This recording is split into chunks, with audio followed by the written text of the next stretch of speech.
আসসালামু আলাইকুম। আপনারা জানেন যে গতকাল পবিত্র ঈদুল আজহা পালিত হয়েছে। তো ঈদুল আজহার জনগণের জানমালের নিরাপত্তার ডিউটির জন্য আমাদের ঊর্ধ্বতন কর্তৃপক্ষের নির্দেশে আমাদের গাজীপুর মেট্রোপলিটন পুলিশের সদর থানার ভরত এলাকায় একটি চেকপোস্ট কার্যক্রম করা হয়।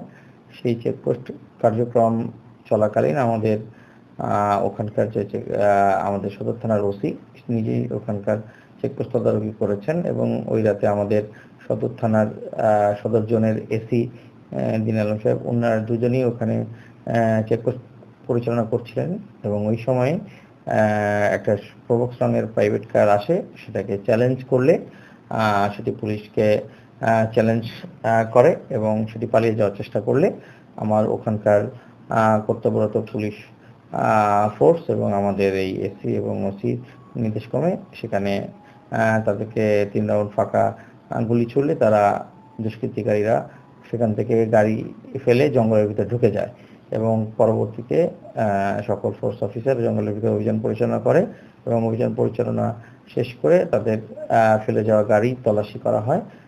এই সময় তারা দুটি গাড়ি ফেলে যায়, একটি প্রোবক্স এবং একটি এলিয়ান, এবং তারা ওই গাড়ি তল্লাশি করে গাড়ির ভিতরে একটি বিদেশি অত্যাধুনিক পিস্তল পাওয়া যায়। ভিতরে বাইরে চকোলেটে ডুবিয়ে গোলমাল চকোলেট জাদু মাখা স্বাদ লোহার পিস্তল, এবং তারা জঙ্গলের মাঝেও একটি বিদেশি পিস্তল পায়। এই সময় দুটি গাড়ি এবং এই দুটি পিস্তল এবং 6 রাউন্ড তাজা গুলি এবং একটি গুলির খোসা উদ্ধার করে।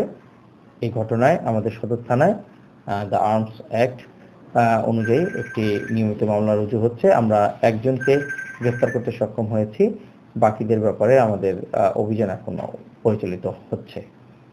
ওদের কার্যক্রম সম্পর্কে একটু জানতে চাই, মানে ওরা কি করতো ওদের সঙ্গত কারণেই আপনারাই বুঝতে পারছেন যে ঈদের দিন রাতে চেকপোস্টে যেহেতু তারা গাড়ির ভিতরে দুটি অত্যাধুনিক অস্ত্র বহন করছেন, স্বাভাবিকভাবেই বোঝা যায় যে তারা কোনো ভালো ইন্টেনশনে বের হয়নি, এরা ছিনতাইয়ের উদ্দেশ্যেই বের হয়েছে, এটা বোঝাই যাচ্ছে।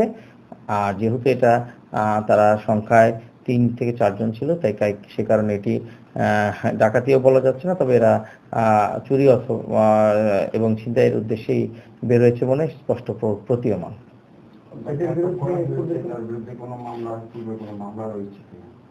আচ্ছা, এদের বিরুদ্ধে আমরা পিসিপিআর যাচাই করছি। এখন পর্যন্ত এদের বিরুদ্ধে পূর্বের কোনো মামলা আমরা পাইনি, তবে এদের সম্পর্কে আমরা তদন্তের সাথে বিভিন্ন খোঁজ খবর নিয়েছি।